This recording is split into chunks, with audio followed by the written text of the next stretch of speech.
إن المنافقين يخادعون الله وهو خادعهم وإذا قاموا إلى الصلاة قاموا كسالى يراءون الناس ولا يذكرون الله إلا قليلا مذبذبين بين ذلك لا إله هؤلاء ولا إله هؤلاء ومن يضلل الله فلن تجد له سبيلا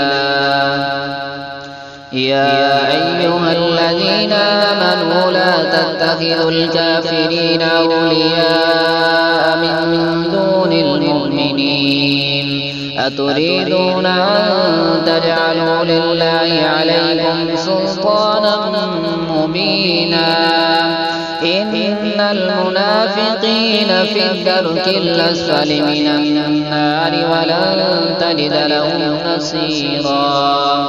إلا الذين تابوا وأصلحوا واعتصموا بالله وأخلصوا دينهم لله فأولئك مع المؤمنين وسوف يؤتي الله المؤمنين أجرا عظيما ما يفعل الله بعذابكم إن شكرتم وآمنتم وكان الله شاكرا عليما.